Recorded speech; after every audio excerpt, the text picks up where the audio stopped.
Assalamualaikum warahmatullahi wabarakatuh.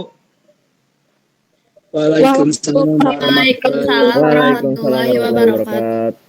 Alhamdulillah, Waalaikumsalam warahmatullahi wabarakatuh. alhamdulillah kita bertemu kembali dalam pertemuan yang ketiga ya di pembelajaran daring ini. Sebelum ke saya ingin menyampaikan dulu pertemuan sebelumnya kita pernah membahas tentang sikap dan perilaku wirausaha. Ada sebuah tayangan video di sana tokoh Heru Tanjung dan Sandiaga Salahuddin Uno. Dan sikap yang harus dimiliki seorang wirausaha paling mudah yaitu menggunakan kata jempol, ya, jujur, empati, mandiri, percaya diri, optimis dan luas. Ada yang mau menyampaikan materi sebelumnya selain yang saya sampaikan barusan? Apa? Suci? Coba yang sikap atau wirausaha kita harus miliki kayak gimana kesehariannya di lapangan? Izin menjawab, Pak. Ya. Untuk Suci pribadi, sebagai seorang wirausaha, mungkin untuk seorang wirausaha pemula, yang harus kita tekankan itu percaya diri, Pak.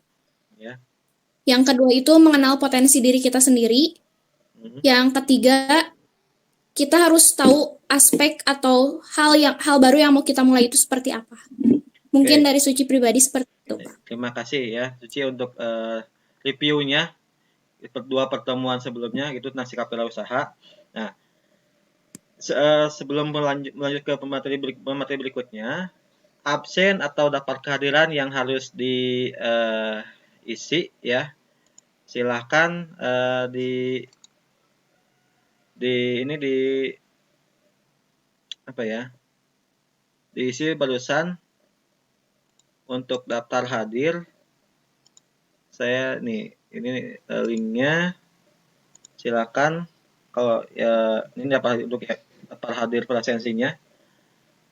Di situ nanti mengisi tentang nama lengkap dan pilih opsional kelasnya ya, gampang menggunakan HP. Nah, untuk dapat hadirnya bisa nanti sebagai dokumen juga ya. Kemudian ingat ya, kita masih dalam kondisi wabah atau pandemi. Jadi belum memungkinkan untuk bisa tatap muka langsung di sekolah. Kalaupun misalkan di sekolah juga, kesiapan sekolahnya juga harus terjamin. Jadi tidak sembarangan. Dan paling utama sekarang kondisinya ya kita harus menyesuaikan dengan yang namanya protokol kesehatan. Jaga jarak, terus cuci tangan dan pakai masker. Dan terutama kita harus bisa menjaga imunitas, kekebalan tubuh. Supaya ya karena kita vaksinnya belum ada, kemudian obatnya juga belum. Nah, mudah-mudahan segera ada dan kita bisa tatap muka insya Allah kalau memungkinkan dan kesemuanya siap Januari. Itu pun tergantung sekolah dan juga orang tua. Ya, misalkan kalau ada yang produktif di sekolah mulai pembelajaran, ya itu juga terbatas misalkan. Nah, jadi harapan semua juga kita bisa tatap muka langsung di sekolah. Dan juga kondisi sekarang usahakan jaga kesehatan ya. Kita sama-sama semoga sehat dan bisa melewati wabah ini. Nah, ingat itu pesan yang sering disampaikan dan tolong misalkan bepergian selalu membawa yang namanya kalau misalnya kita bawa hand sanitizer, nah itu diperlukan karena nggak sedikit juga sekarang makin sini makin banyak yang positif ya, bahkan terakhir 6.000 orang yang sembuh 3.000 dan itu terutama dari yang pergian. Nah, kita harus sebisa mungkin gitu menjaga jarak ya, dan mudah-mudahan kita bisa melewati ini semua. Dan untuk sejauh ini lihat dari perkembangan di Google Classroom, kehadiran maupun tugas-tugas silahkan dikerjakan dan maksimal mungkin jangan sampai tidak ada komunikasi.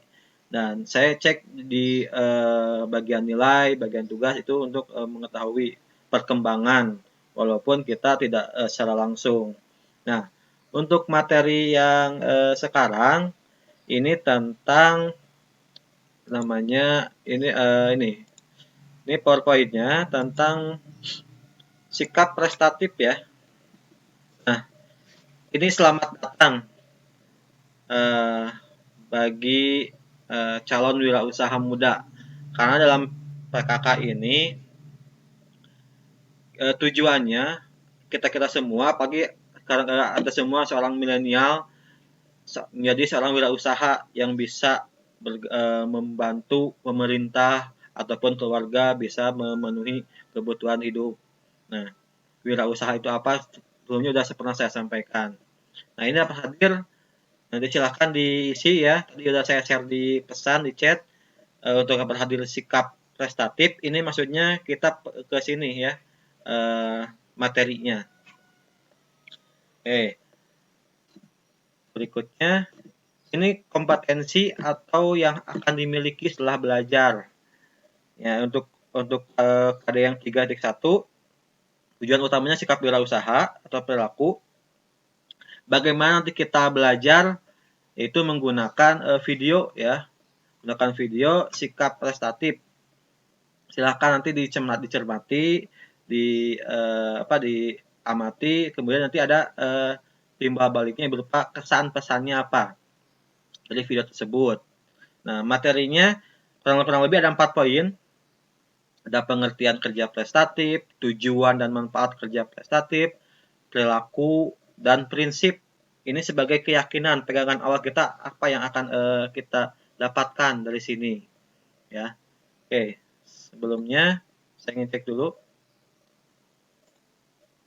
Nah, ini yang sikap prestatif yang harus poin-poinnya akan nanti dipelajari. Nah, dari segi pengertian dasar, ini pertemuan ketiga ya, yang saya sampaikan tadi. Kita harus punya ambisi, dan ambisi tersebut harus punya tujuan yang positif ya.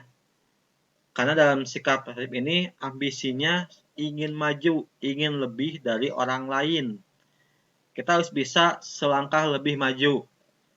Minimal sama, tapi lebih bagus, kita bisa lebih bagus. Selalu tiap hari berubah menjadi lebih baik. Nah, dengan artian hari kemarin, hari ini kita lebih bagus. Misalkan hari sekarang lebih bagus kegiatannya. Oke. Nah, itu untuk dari segi pengertian dasar ya, sikap prestatif. Misal, kalau kemarin tugasnya ada yang belum, kita terus mengejar supaya lengkap. Nah, itu sebuah sikap prestatif juga, tidak harus dalam dunia wirausaha. Ya. Tujuannya apa? Anda semua atau kita belajar tentang sikap ini. Yang pertama, ini menunjukkan perhatian atau keharmonisan dalam perusahaan. Maksudnya, kita bisa mengorganisasikan, kemudian menyesuaikan. Nanti kalau kamu nanti misalkan ada yang nanti ada PKL, ada yang magang, nah ini harus bisa menunjukkan sikap bahwa kita bisa lebih bagus. Yang kedua apa? Menunjukkan adanya pengertian dan juga kebutuhan. Nah, di sini saling mengerti, kemudian kebutuhan untuk setiap pekerjaan apa yang harus diselesaikan. Nah, kita harus bisa membuktikan. Yang ketiga, nah ini komunikasi ya, antar teman, kemudian antar guru, atau misalkan kita dengan guru mapelnya ada komunikasi. Misalkan kita belum, kita bisa menanyakan tugas saya apa Bu yang belum, misalkan setelah kita mengecek di Google Classroom. Nah, ada komunikasi, jangan sampai hanya menunggu. Kemarin juga ada yang saya menanyakan, Pak, tugas saya bagaimana yang belum. Nah, silakan aja cek di Google Classroom. Kalau yang belum, segera menyusul sebelum nanti waktu pas penilaian telat. Nanti saat menilai beres, kamu baru menanyakan. Nah, silakan mumpung waktunya masih ada. Ini mendelegasikan kekuasaan dan juga tanggung jawab. Nah, untuk tujuan kerja pasif ini kita bisa membagi tugas ya ke orang yang misalkan ada tugas ini ditanyakan. untuk sikap prestatif yang terakhir adalah ini membangun suasana. Nah, lebih simpelnya dalam pembelajaran, dalam kita belajar, usahakan ada waktu juga untuk refreshing, ya. Jangan sampai satu hari full mengerjakan tugas harus selesai. Kita juga butuh ada otak kanan. Harus ada masa atau waktu untuk rehat sejenak. Jangan sampai kayak di televisi kejadian ada orang atau siswa yang sampai matanya buta ya, gangguan gara-gara terus di depan laptop. Nah, jangan sampai kayak gitu. Kita harus punya waktu juga untuk sendiri juga ya, untuk refreshing juga. Jangan sampai terlalu fokus dan ada waktu-waktu lain yang harus kita isi ya.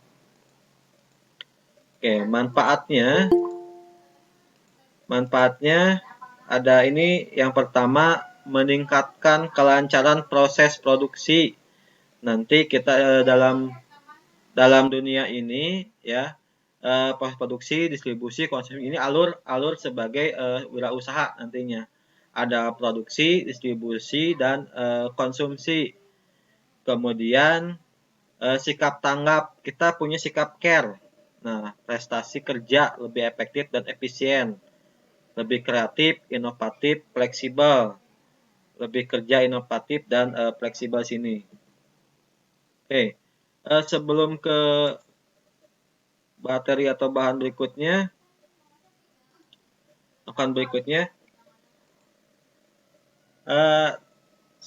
kita perlahan dulu barusan tentang sikap prestatif. Ada yang mau ditanyakan atau bagaimana tentang sikap tersebut? Mungkin ada yang mau bisa mengilustrasikan sikap itu seperti apa dalam kehidupan sehari-hari.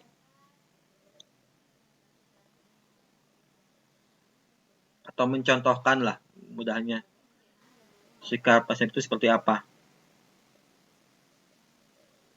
Ridwan? Ayo Ridwan. Ada? Halo? Lupi? Ada Lupi? Ada.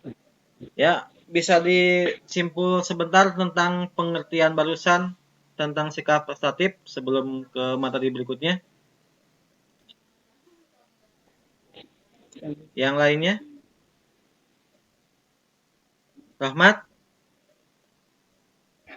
Hadir Pak, hadir. Sikap prestatif seperti apa barusan? Nah, jadi ya siap Pak. Dari pertemuan kemarin, kerja prestatif itu ada kerja ikhlas, kerja mawas, kerja tuntas, dan yang lainnya. Nah, kerja prestatif itu ada tujuannya. Yang pertama itu menunjukkan perhatian atas keharmonisan dalam organisasi perusahaan. Yang kedua, menunjukkan adanya pengertian dan juga kebutuhan. Yang ketiga, meningkatkan adanya komunikasi. Yang keempat, mendelegasikan kekuasaan dan juga tanggung jawab. Yang kelima, membangun suasana kerjasama yang baik. Kalau manfaatnya dari kerja prestatif, yang pertama, meningkatkan kelancaran proses produksi, distribusi, dan konsumsi. Yang kedua, meningkatkan sikap tanggung jawab terhadap perubahan usahanya. Yang ketiga, meningkatkan prestasi kerja. Yang terakhir, meningkatkan prestasi kerja lebih kreatif, inovatif, dan fleksibel. Oke. Seperti itu, Pak. Terima kasih atas penyampaian barusan tentang sikap prestatif dari pengertian sampai manfaat. Oke, kita lanjut ke slide berikutnya. Ini slide berikutnya, manfaat barusan. Ini manfaat sudah. Kemudian, nah ini perilaku ya. Ini ada berbagai macam kegiatan yang sering kita lihat atau kita juga pernah mengalami, perilaku kerja prestatif ini harus diterapkan dalam usaha ya. Yaitu jangan sampai kita hanya mengandalkan satu kerja saja. Ada kerja ikhlas, kerja ada smart working, ini yang harus dilakukan sekarang ya. Bisa mengkombinasikan, bisa mengorganisasikan berbagai macam kebutuhan atau sumber daya, bisa itu alatnya atau barangnya atau teknologi. Sekarang kita bekerja menggunakan teknologi supaya lebih cepat selesai dan tepat guna untuk bekerja, sehingga tujuan prestatif yang tadi disampaikan oleh Rohmat bisa kita capai ya. Itu jadi dia tidak hanya mengandalkan otot atau tenaga saja, tapi alat kebutuhan lain atau perangkat lain harus kita gunakan. Seperti sekarang kita pandemi, belajarnya menggunakan teknologi, bahkan ini akan terus berulang, jadi supaya lebih berguna dan tidak masih pasif juga dalam belajar. Oke, ini ada tayangan ya tentang Jack Ma ya, tokoh wirausaha di Alibaba Group ya. Silakan di Good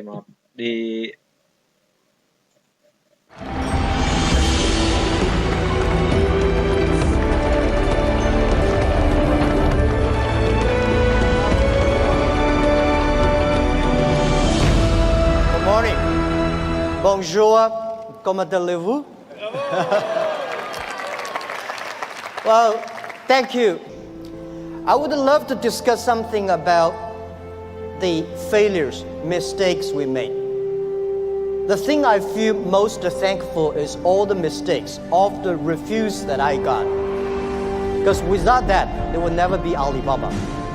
In the past 18 years, every day we make mistakes.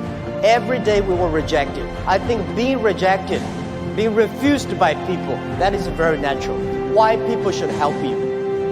You have to prove yourself, then people would help you. Alibaba was not made today. Alibaba was made 18 years ago in my apartment. The believing that using internet empower others, using internet to help young people, small business, and women will have bright future. So it's been 18 years hard working with Kingpin.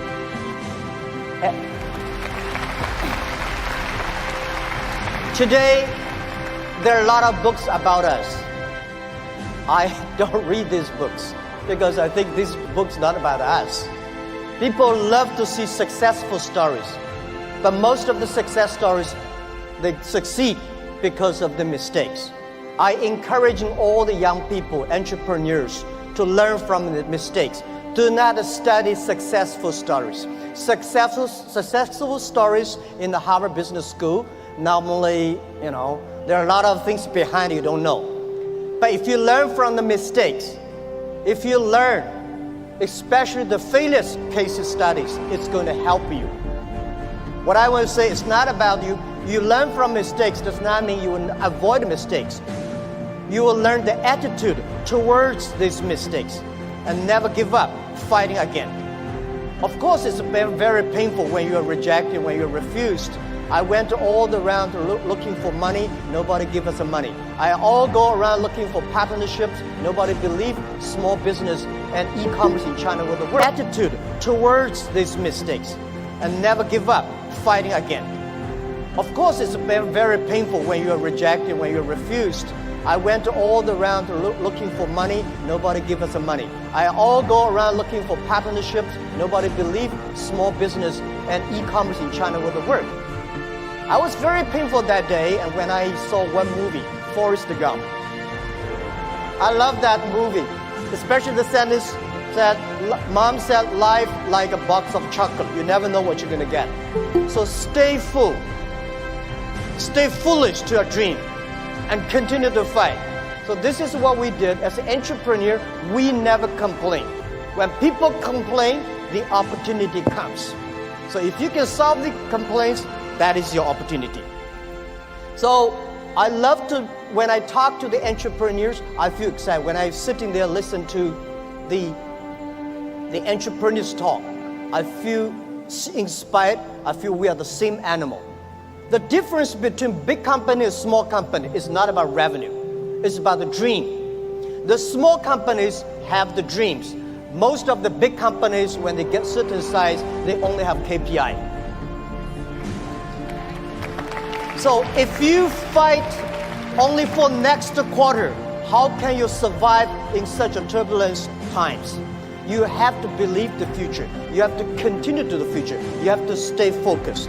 As I said to myself early days, if there are 9 rabbits on the ground, if you want to catch the rabbit, don't change the rabbit, change yourself. Stick to one rabbit. If you have the dream, stick to the dream. That is what I believe. So this is what I want to say is that Alibaba started 18 years ago. We never change our dream. We believe e-commerce. We believe internet. We believe by helping young people, helping small business, and helping empower women, we will have the future. The difference between last century and this century, the difference between IT and DT is IT, empower yourself. DT, empower others. When you help others, you are helping yourselves. This is what we believe. 18 years ago, 18 people in my apartment. When we had this dream, when we started, everybody say, you guys are crazy.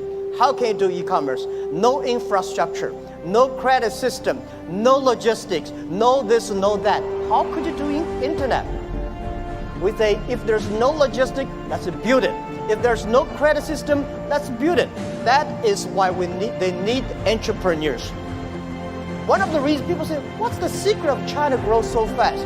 One of the things that we Chinese learn very much in the past 30 years. We learn a lot about America. If you today go to New York, pick up 100 Americans on the street, how many of them can speak more than 10 Chinese words? Very few. If you're in Beijing, Shanghai, you grasp 100 young people and ask them how many of them can speak more than 20 English words, 80 of them. That is you learn. When you appreciate, when you're open-minded, when you learn from the others, you make progress.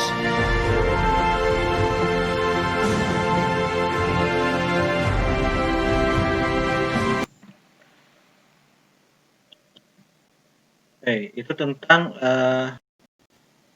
tokoh wirausaha dari seorang namanya Jack Ma.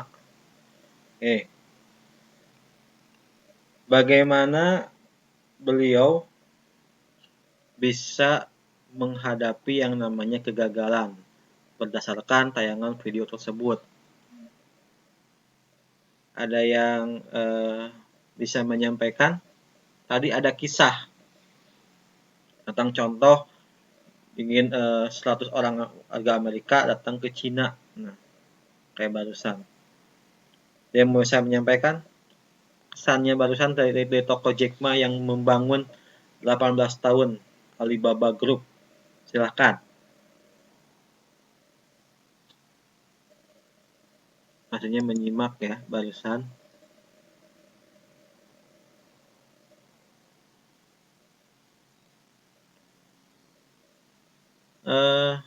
Putri Regina. Hadir, Pak.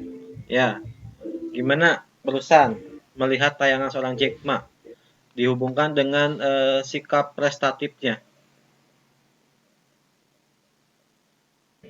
Kalau yang saya dapatkan dari video tadi, ya jangan menyerah kalau gagal, terus kejar mimpi itu.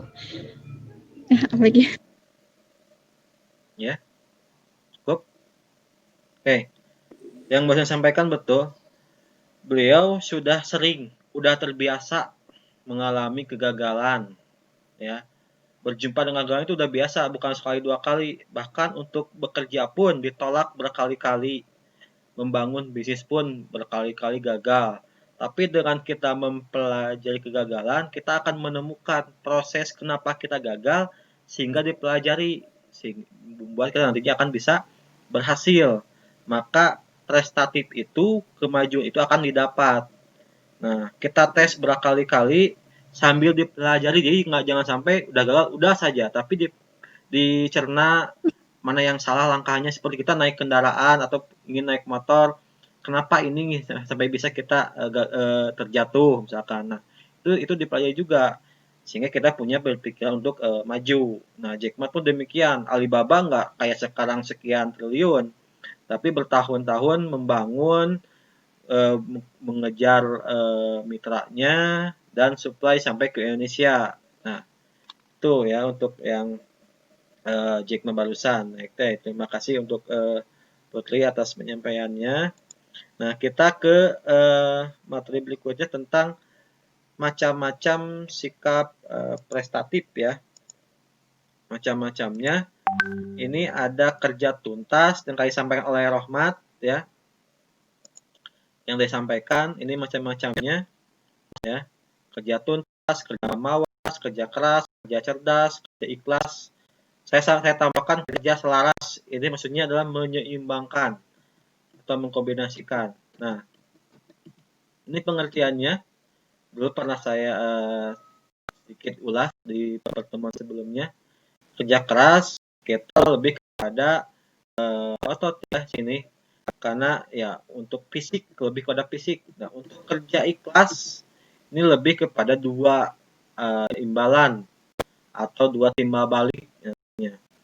Ada yang tanpa materi, ada yang karena sikap ikhlas kita untuk orang lain. Nah, kemudian ada kerja mawas. Ini bisa sebagai profesional. Kita walaupun di rumah, tapi masih fokus ke dalam pekerjaan sekolah, mengerjakan tugas-tugas. Itu kerja mawas. Nah, berikutnya ada kerja tuntas.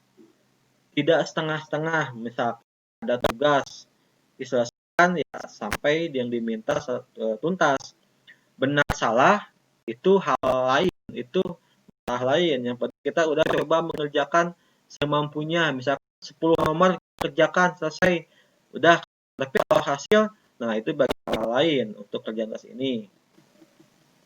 Kemudian ada kerja cerdas, nah yang tadi disampaikan. Ini yang kita punya dalam era sekarang, kita harus bisa memanfaatkan teknologi sekecil apapun untuk menyelesaikan sebuah kegiatan. Misalkan dengan punya tugas buat sebuah karya desain. Nah, lebih porsinya kepada teknologi dimanfaatkannya. Kemudian kerja selaras. Nah, ini mengkombinasikan ya. Jadi kita harus bisa menyelaraskan, mengorganisasikan kemampuan yang lain di kerja terusan dengan kerja yang sehingga diselaraskan. Nah, ini prinsip kerja prestatif yang harus dimiliki. Prinsipnya dedikasi, integritas, tanggung jawab, hati-hati, serba bisa. Nah, semuanya kita pasti punya ya, walaupun tidak menonjol atau tidak full pada pengabdian. Misalkan kita juga punya tanggung jawab. Kita mengerjakan tugas ada takarannya atau batasnya. Nah, ini harus kita optimalkan ke-9 ini.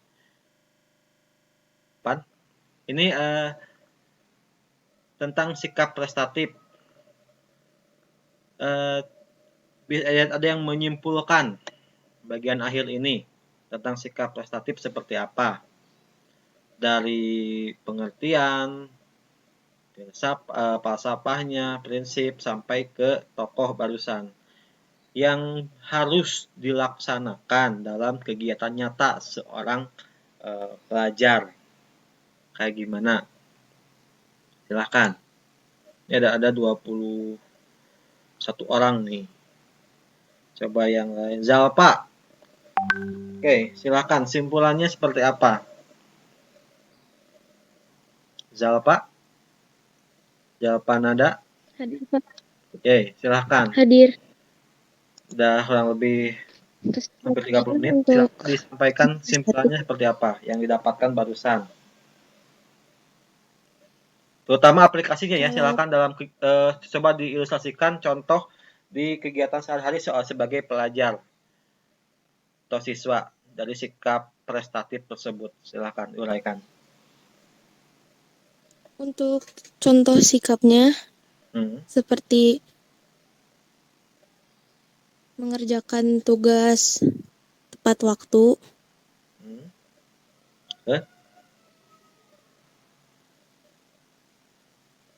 Ada lagi? Terus untuk perilaku kerja prestatif,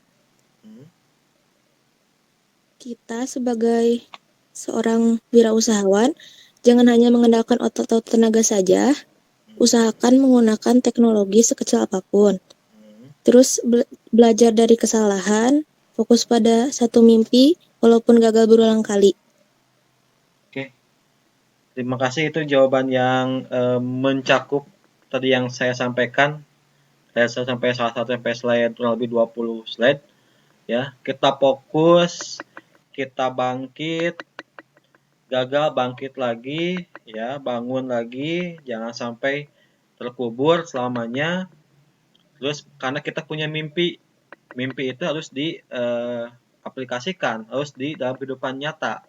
Kita punya usaha ikhtiar. Nah itu supaya kita punya semangat hidup, ya. Jangan sampai kita nggak punya mimpi sedikit pun. Nah itu jadi kita nggak ada kemauan yang kuat, ya. Belajar dan terus belajar. Saya pun sampai usia ini terus belajar karena tidak ada henti-hentinya, tidak ada berhentinya. Kalau kita berhenti belajar, ya udah kita selesai, ya. Karena kita nggak akan tahu bagaimana di depan, bagaimana kondisinya. Yang dipersiapkan yaitu mental yang bagus, yaitu sikap yang optimis. Nah, kita mengerjakan tugas, dikumpulkan, ya pasti ada sebuah nilai. Jangan sampai nggak sama sekali, ya. Itu kesimpulannya untuk sikap positif ini. Sebelum nanti ada dari siswa semuanya yang sebagai wirausaha, nah itu baru dikerjakan. Misalkan punya usaha makanan, nah sikap itu kita menggunakan teknologi, kita online, terus pengiriman segala macam itu kita kerjakan, ya. Oke, itu untuk sikap prestatif, ya. Kemudian oke, untuk pembelajaran hari ini silakan simpulannya udah beres, ya. Alhamdulillah sudah selesai. Silakan pimpin doa dulu untuk penutup KM. Ya ampun Pak, aku baru masuk. Ridwan? Ya Pak. Sebentar gini dulu, gini. Tadi yang pertama nanti untuk saya edit nanti. Silahkan pimpin doa mulai dulu lah. Mulai pembelajaran.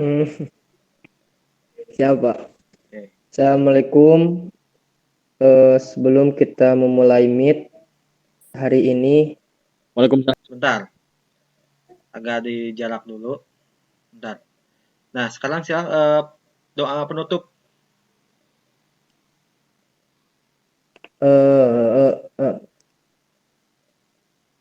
Berhubung pembelajaran kita selesai hari ini yang telah dipimpin oleh wali kelas kita, marilah kita tutup pembelajaran ini dengan berdoa menurut kepercayaannya masing-masing. Dipersilakan.